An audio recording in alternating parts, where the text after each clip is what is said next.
O esquerdista, quando perde, ele se reorganiza. A direita, ela desanima. Então daí a gente fica se perguntando, né? Quem realmente está em guerra, né? Desculpa, mas a expressão que eu tenho para dar para os políticos brasileiros é: um lado está em guerra, o outro está brincando de videogame, né? Olá, Edu Carvalho, melhor canal de corte do YouTube. Eu conto imensamente aqui com o like de vocês, que você mande o programa nos seus grupos de WhatsApp, e esses fatos que nós vamos revelar e entender melhor aqui hoje, chegarem ao máximo de pessoas possível. Então, manda o programa para os amigos e manda o programa para os inimigos, especialmente esse, porque esse é o Paulo Figueiredo Show. Tem algumas coisas que eu quero comentar hoje no programa, além da pauta, Lacombe, o fato de que o Rubio, ele continua na mesma empreitada de sempre, apesar de ter tomado essa rasteira do Magnitsky, fechou um acordo militar com o Paraguai contra o narcotráfico, colocando base americana no Paraguai, de certo modo, trazendo um pouco de luz àquilo que nós já vimos comentado aqui, que a queda do Magnitsky não foi uma decisão do Departamento de Estado, isso foi uma decisão do Trump com outro grupo. O Max fez uma live exclusiva com os nossos assinantes sobre isso, explicando um pouco como que o grupo do Christopher Granell, Richard Granell e tantos outros tem uma postura diferente da do Rubio. O Rubio tem essa preocupação com a América Latina, continua firme. Inclusive o Igor Gadelha chegou a publicar, né, que o governo brasileiro, o regime brasileiro, tem a esperança de que também caiam o cancelamento dos vistos, porque os vistos continuam cancelados, apesar da Magnitsky. Ou seja, a Magnitsky, Alexandre de Moraes e a esposa não estão mais na lista da OPEC, ou seja, não estão sancionados pela lei Magnitsky. Mas, entretanto, porém, todavia, contudo, os vistos continuam cancelados. Então, o visto do Barroso está cancelado, o visto do filho do Barroso ainda está cancelado, não sabemos como é que isso vai acabar terminando. O visto da filha do Barroso ainda continua cancelado. O visto do Padilha continua cancelado. E as tarifas não mudaram. Então as tarifas ainda estão naquele cenário que foi modificado antes da queda da lei Magnitsky. Então a pressão do Rubio continua. Eu acho que precisaria haver, pelo menos por parte dos senadores, uma pressão maior em Washington. Quando o mundo desabou para eles, ou seja, quando a Magnitsky foi anunciada, os políticos de esquerda vieram aqui para conversar, vieram fazer tratativas. Agora que a Magnitsky caiu, não há políticos brasileiros vindo aos Estados Unidos. O pessoal meio que jogou a toalha, falou: perdemos. O esquerdista, quando perde, ele se reorganiza. A direita, ela desanima. Então daí a gente fica se perguntando, né? Quem realmente está em guerra, né? E se um lado, quando toma uma porrada, se reorganiza, se reagrupa, e o outro senta e chora, desculpa, mas a expressão que eu tenho para dar para os políticos brasileiros é: um lado está em guerra, o outro está brincando de videogame, né?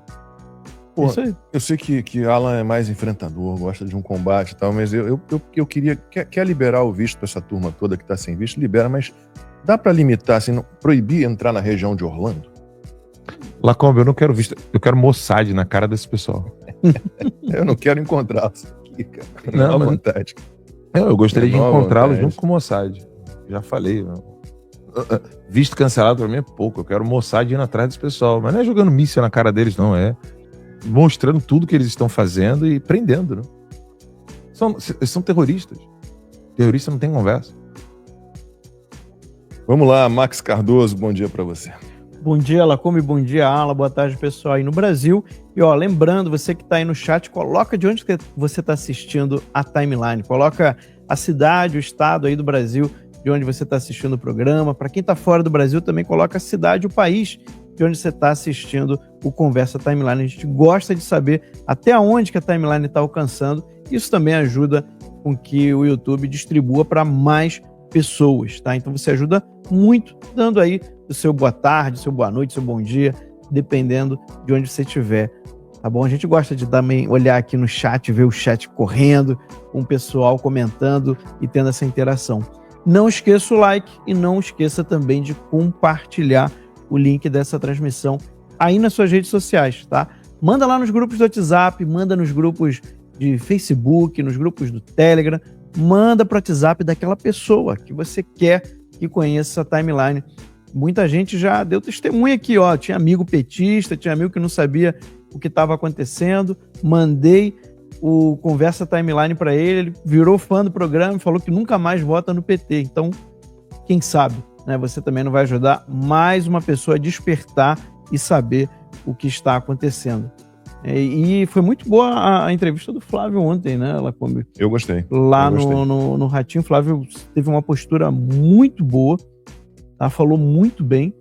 E o Cláudio Dantas postou, tem 2 horas, sobre a pesquisa da Quest, que vai ser liberada, bem, estava programado para ser liberada quinta-feira, mas se vazou, pode até ser que liberem antes. A pesquisa é o seguinte, ela não põe o nome do Eduardo, nem do Jair, nem da Michelle, só Flávio Bolsonaro. E segundo o Cláudio Dantas, teria vazado que o Flávio estaria 15 pontos acima do Tarcísio. E destaque também pro Ratinho, né? Ele salvou o SBT ontem. Sim, salvou. Salvou. E tentaram fazer besteira, né? Tentaram impedir o Flávio de ir, só que a repercussão foi muito negativa. Negativa, assim, rapidamente, em menos de 1 hora, né? Pelo que eu entendi, voltaram atrás. O Ratinho mostrou que ele estava tentando salvar a reputação da empresa do Silvio Santos e tentaram ainda dar uma rasteira nele, mesmo assim ele bateu o pé. Não foi só o Flávio, né? O Nicolas também, né? Uhum. Ele conseguiu 2 nomes num único dia para tentar salvar a imagem que ficou destroçada. Sim. A reação com relação à fala do Zezé de Camargo foi muito mal elaborada. Sim. Ou seja, as filhas do Silvio Santos se sentem ofendidas pelo termo de prostituta. Não, essa foi da Janja, né? Foi da Janja. Não. Peraí. A nota oficial do SBT não fala disso. Não, peraí. Folha de São Paulo. Eu tava vindo pra cá e vi. Folha de São Paulo colocando assim: filhas de Silvio Santos se sentem incomodadas. Aqui, ó, vou pegar aqui agora. A gente leu foi a interpretação da Janja. Não tô falando só da Janja. Porque aí você tem que considerar a nota da Daniela, né? Qual é o nome dela? Que é a diretora, que é a presidente lá, a filha do Silvio Santos, esqueci, Beirute, é o nome dela. A nota oficial do SBT, uma nota meia boca. E o Ratinho, eu confesso que eu não vi o programa, só vi trechos, né? Eu também só vi trechos. Mas, pelo que sei, o Ratinho mesmo meio que botou na conta do fanatismo político. Aí não, né? Fanatismo político, não.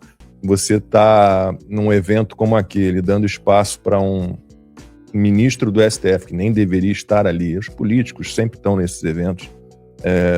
Max falou sobre isso ontem, né? Talvez não discursando, mas ali na plateia normalmente eles estão. Mas você ter um ministro do STF que por si próprio, ele próprio deveria se recusar a fazer esse tipo de participação, mais ainda falando e falando um monte de mentiras, dizendo que a verdade foi restabelecida com a queda da Magnitsky contra ele, um cara que é um abusador, quanto mais pratica abusos, arbítrios e ilegalidade à torta e à direito. Aí não, né? Aí não dá para aguentar, entendeu? Eu confesso que eu não consigo aceitar. O discurso do Fábio Faria ontem, né, também... vamos pensar no seguinte, né? Eu até fui olhar o que diz a lei das concessões, né? A lei da TV aberta, tá? Eu não estou falando da TV fechada. Determina que a TV aberta tenha caráter de educação, informação e entretenimento, o que não condiz com a mera transmissão de ideologias partidárias. Então, você está pensando numa TV PT, por exemplo, não é que a lei proíba exatamente, mas é algo que não é moral, né? Mas assim, a TV pode ter um lado, por que não? Ela não pode, em período eleitoral, ela não pode apoiar um partido, nem apoiar um candidato, ou apoiar candidatos. Isso, durante o período eleitoral, é terminantemente proibido. Mas, nós aqui, qual é a linha editorial da Timeline? É uma linha editorial conservadora. Isso você pode fazer, uma TV aberta pode fazer. Então, de certa forma, os veículos de comunicação, tendo concessão pública ou não tendo concessão pública, eles podem ter um lado, eles podem ter uma linha editorial. Eu acho muito estranho, eu sempre falei isso em algumas entrevistas que eu dei, eu acho estranho que você tenha o ICL, qual é a parada ali? A linha editorial é o quê? Defesa do comunismo, do socialismo? Como é que você vai defender, sendo jornalista, teoricamente, algo que é baseado em mentiras, né? Se o jornalismo é justamente a busca da verdade. Então, o que eu acho estranho é que você tenha veículos com uma linha editorial baseada, né, em algo que é a mentira, né, pura e simples. Isso é muito esquisito. Mas o Flávio Bolsonaro tem toda a razão, né?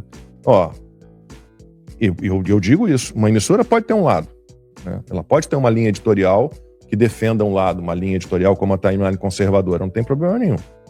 Não é contra a lei. Um político, claro, ele tem um lado, né? Ele tem um lado. Agora, um ministro, um juiz, eu não gosto de chamar o Alexandre de Moraes de juiz, mas estou me referindo a todos os juízes, juiz não pode ter lado. O juiz, o único lado que ele pode ter é a busca da verdade, é a busca por justiça. É o único lado que ele pode ter. Aí vai o Alexandre de Moraes e me faz aquele discurso patético, como se ele estivesse absolutamente correto em tudo, como se ele fosse aquele super-herói que um dia a Veja estampou na página, na capa ali, né? A muralha em defesa da democracia. Aí não dá, não. Olá, pessoal. Eu sou Eliel, criador do canal Olavo é do Carvalho, e eu tenho um recado muito importante para passar para vocês. Só lembrando que a gente tem vídeos novos aqui no canal todos os dias às 18, 19 e 20 horas. E o recado que eu tenho é o seguinte, é uma novidade que agora você pode se juntar ao jornalista Paulo Figueiredo, que vem fazendo a diferença lá nos Estados Unidos e conseguiu, junto com o Eduardo Bolsonaro, fazer o que 512 deputados e 81 senadores ainda não fizeram pelo Brasil. Você pode fazer a diferença se tornando o apoiador do Paulo Figueiredo. Entra no link aqui na descrição do site do Paulo Figueiredo e usa o cupom Olavo é do Carvalho.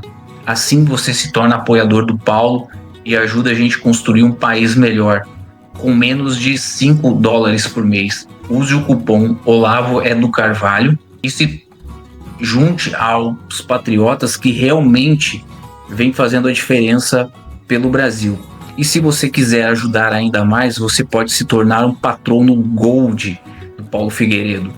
Com menos de $50 por mês, você tem acesso a um grupo exclusivo e a uma reunião mensal com o Paulo Figueiredo. Lá você pode dar suas ideias e a sua opinião e realmente contribuir para que o Brasil seja um país melhor. Então fica aqui a minha dica, entra no site do Paulo Figueiredo, apoie ele, vamos fazer a nossa parte, que ele está fazendo a dele lá nos Estados Unidos. Valeu, galera, abração.